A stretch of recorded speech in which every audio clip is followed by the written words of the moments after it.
is crazy, but he's a really good guy.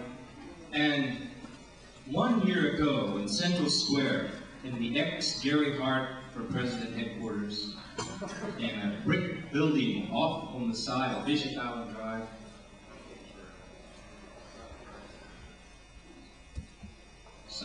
somewhere there on that side street was a place. They had have you heard of Street Magazine anyway? Richard, sit down.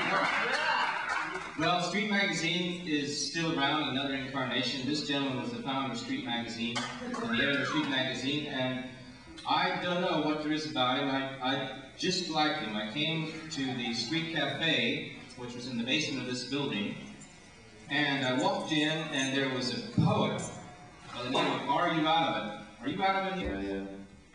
I've never really read myself, so this is going to be strange. But I did an interview with Diane Dislin, who works at the Harvard Real Estate office last year. And the first little thing I'm going to read is about that interview.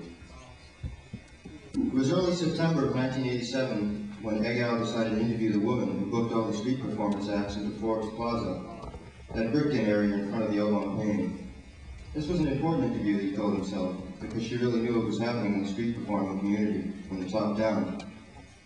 For 4 years, he'd been on the periphery of this community, so he took the elevator up to the 12th floor of the Harvard University Student Center in Holyoke Plaza. Like every other random coordinate in his universe, this meeting with a woman named Diane Dislin would determine his future. He was sick and tired of trundling around all his notebooks, as well as all the charts and diagrams and notes that the Harvard Square street people kept giving him. Sick of waiting for that golden moment of inspiration when everything would come together. When what would come together? It was driving him nuts. Perhaps only well-paid mental health professionals would ever really know for sure. Perhaps his whole search to find one tidbit of meaning in the fact that the streets of Cambridge were becoming full of ill-fitting pieces in a broken jigsaw puzzle was really in and of itself an illness. Perhaps clearing the streets of loonies like himself was what had to be done. Yeah, perhaps there should be more croissants and less street people. Who was he to say, and why did it matter? These are just a few of the notions bouncing around in his head as the publisher walked down the carpeted hallway with visions of gooey croissants flitting about in his mind's eye, like what he figured the Sistine Chapel ceiling would look like if seen by an amoeba on a petri dish. Divination, man, he thought as he brushed back his shaggy hair, straightened out his t-shirt, the one that said, "Don't be afraid of work, make work afraid of you," and walked into the Harvard University Real Estate office. Here, amidst potted plants and word processors, Diane Dislin probably wasn't overjoyed to see him. Standing in the doorway, holding his notebook aloft like it was a magic staff and he a misplaced Moses. But she put on a smile and invited him to sit down in front of a large window that afforded a panoramic view of Cambridge. He admired the view and figured that if someone would only get up the gumption to set up a few howitzers by Diane's desk, they could blast the fuck out of that city and send yuppies and croissants flying from near to Granville, Iowa, not to mention the moldy bits of tofu and feta cheese that would probably inundate such low-lying backwater burgs as Medford and Everett. Diane Dislin had been working at Harvard University Real Estate for 5 years. She was the publications editor half the week, and the other half she booked the street performers in the Forbes Plaza. She was real busy and didn't have time for an extensive interview, but she obliged him, reluctantly. Forbes Plaza didn't really start to take off until the spring of 1983, she said. That's when a lot of people wanted to start playing there all of a sudden. But it was always manageable. This past summer, though, that was a different story. This past summer, the demand to play in the plaza has been really intense because of all the trouble people were having getting shut down on Brattle Street. It's usually the regulars year after year, but this past summer was different. More and more people have been applying to play.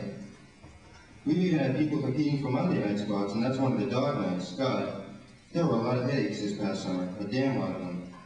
She took a sip from a glass of ice water and sat on a nearby desk. Just recently, she continued, the Cambridge police put pressure on the Harvard police to eliminate amplification in the plaza. When the Cambridge police told them amplification wasn't allowed in the square, period, the Harvard police started shutting down Forbes Plaza. Now, Forbes Plaza is a quasi-public space.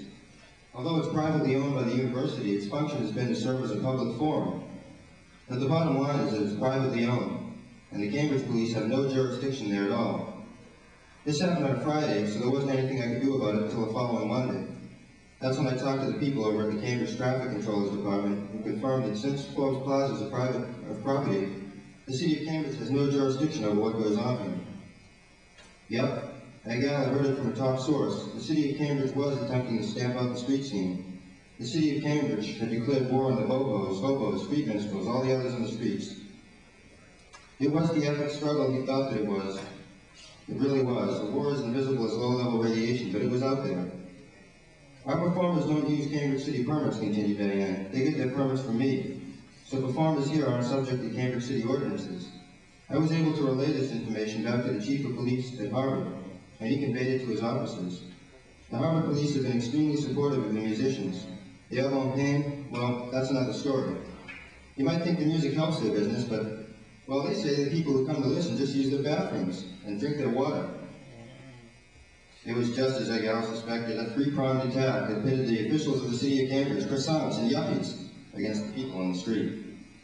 With a hasty goodbye, he took off down the carpeted hallway and ran out into the Cambridge afternoon. He grabbed a seat out in front of the elbow pan and began to write. Armed with his knowledge of the conspiracy to wipe out the street scene, he felt he had access to something real. The homeless, the artist, the thinker. Every good egg on the face of the planet was being fried alive or scrambled by the forces of progress and their minions, and it all had to do with gentrification. Things had to change. They were ready to change. The trouble was that everything was acquiring a half-lit reality in the shadowy sphere of politics. If the greening of Russia under perestroika, the INF Treaty, the RA's peace plan was the cake, and Jesse Jackson's Rainbow Coalition was the frosting, and hungry liberals would be organizing for their sweet peas like bees around a honey tree, shouting, "Change is on the way." A spirit change artist with a tin cup shouting change made a lot more sense.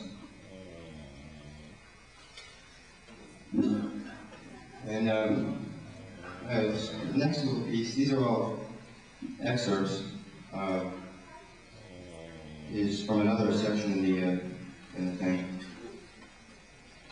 Harvard Square wasn't jumping. The crowd inside the Tasty sat around gloomily, huddled silently over their coffees. "I go out searching for craziness," he said to Don, as Don tapped out a rhythm on a pot behind the counter. "And what do I find? Catatonia." So he left the Tasty and began walking. It was past midnight when he got up to the Chestnut Hill area. Egal figured he'd visit his old pal Bill Britt, the hermit at Chestnut Hill. Bill was an old bullshit kind of guy, and Egal had always enjoyed rapping with him.